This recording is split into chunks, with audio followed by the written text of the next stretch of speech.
Hi, and welcome to week 4 of the Principles and Ethics of Human Service Profession. This week, our topic is professional ethic codes and also professional identity. And this presentation is just a few additional thoughts I have on these topics, in addition to what is already in your readings. So why do we have professional ethics codes? What is their purpose? Well, first of all, it does provide, it contributes to professional identity by articulating the core values of our professions.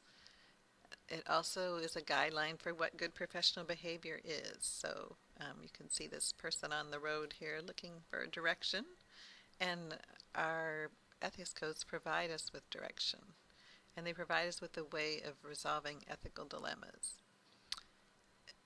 They provide standards that a profession can use to determine when someone has behaved unethically, and because of this, they help to prevent harm to clients. They're also a way for us to have professional accountability, so the general public and our potential clients know what standards we're holding ourselves accountable to, and so what they can expect from us. And I think ethics codes are also a way to socialize new practitioners in the identity of their new profession and in the standards and culture of the new profession.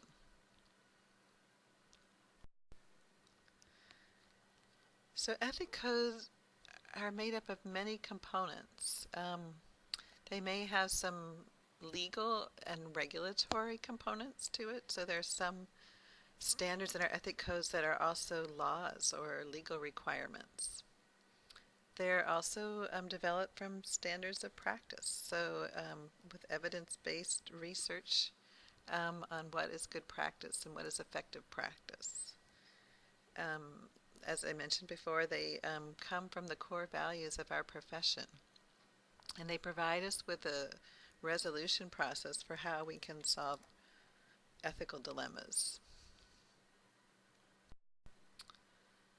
So as I mentioned, they're based on core values, and here are some core values that the Social Work Ethics Code is based on.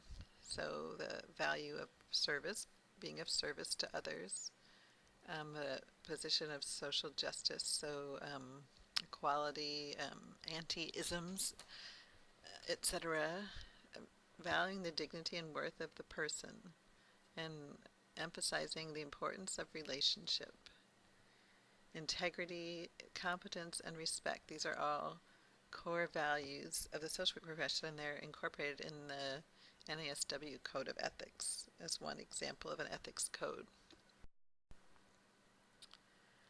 Ethics codes also address core ethical standards, and these standards that are listed here are common across many helping professions. And when ethics codes organize the standards, they look at what are the responsibilities we have to our clients, what are the responsibilities we have to our colleagues and to our organization, and what are our general professional responsibilities, and what responsibilities do we have to our society at large. And we're going to be talking about all these different standards over the next few weeks. So there is a difference between ethics codes and legal obligations. They're closely related, but ethical obligations are typically greater than legal duties and often more aspirational. Penalties for legal infractions generally are mandated and they're more severe, but ethical violations will come with professional or legal sanctions. They may come with sanctions from your professional body, or they may, because they're also, when you violate some ethical standards, you're also breaking a law, they may come with legal sanctions, either criminal or civil, that meaning a lawsuit. As I mentioned, there are places where ethical codes and legal obligations intersect, particular ethical standards around confidentiality, around record keeping, around exploitation of clients, around duty to warn. There's many things in our ethics codes that are also legal obligations or laws.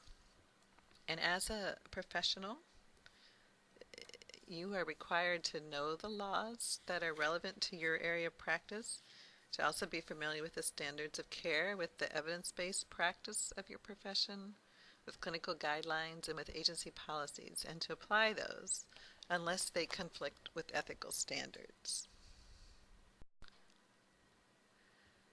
Now let's take a step back and talk about why it is people become professional helpers. There's a lot of positive motivations, and I would say that is mostly the case with people who become professional helpers.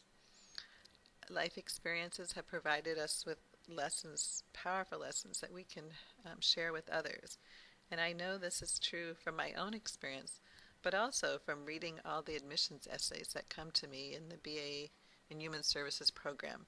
Many people are drawn to this profession because of things that have happened to them, and they're wanting to give back to others or to be a part of someone else's healing.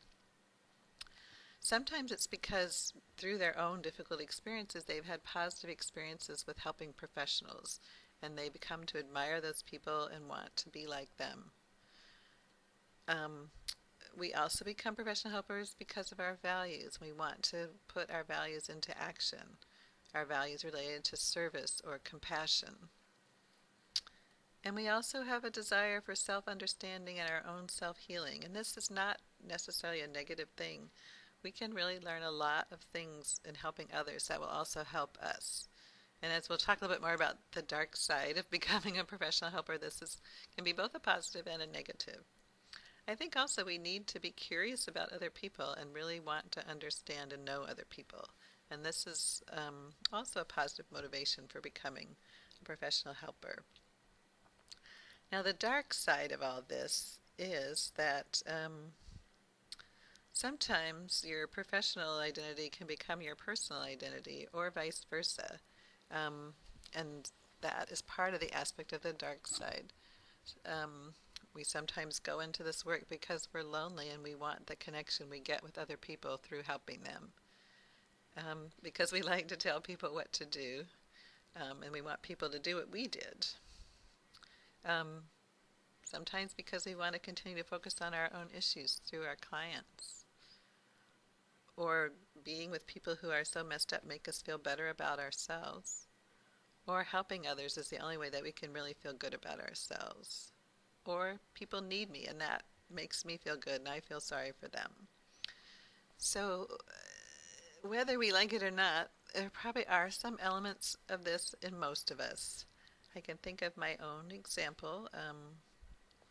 For much of my early career, much of my career I worked in HIV and AIDS, but when I finished graduate school, I went to work as an AIDS case manager.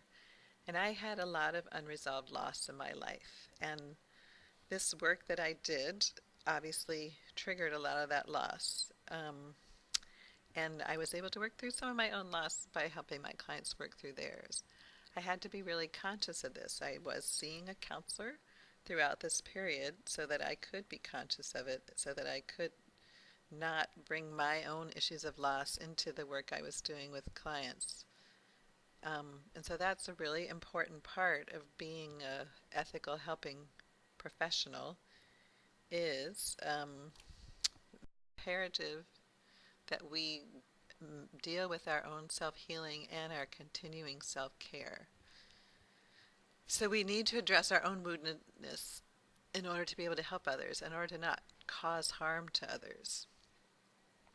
Because yourself is the tool you're going to be using to care for clients, the professional use of self, you need to be able to keep that self in good shape, to give it tune-ups when it needs tune-ups, and just to take care of that self so that self can then take care of others.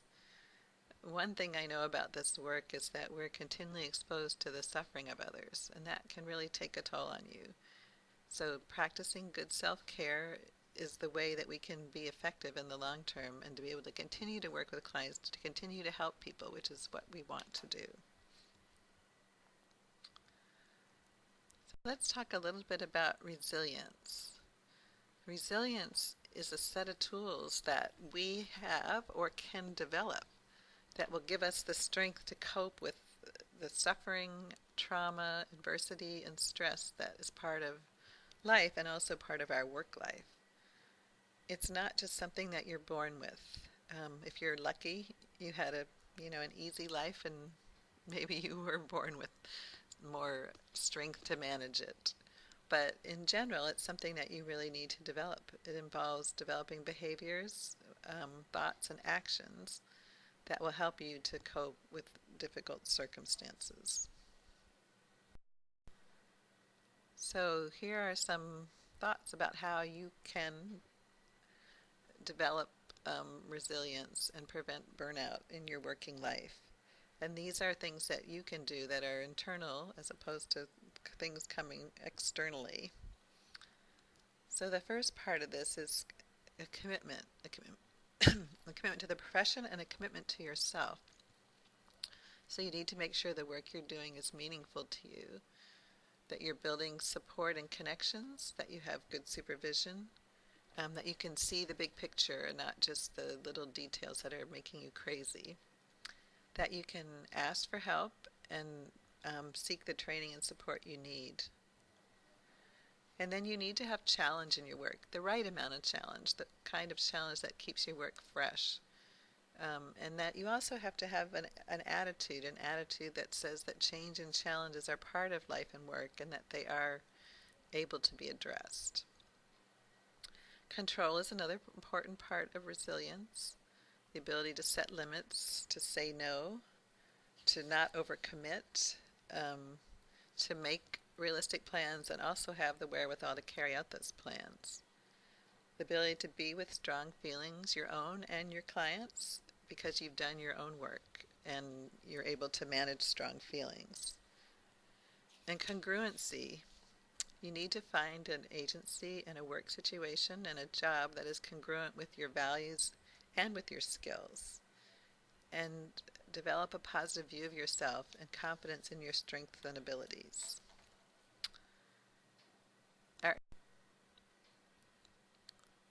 Your workplace has a role in supporting you in fostering resilience and in taking care of yourself.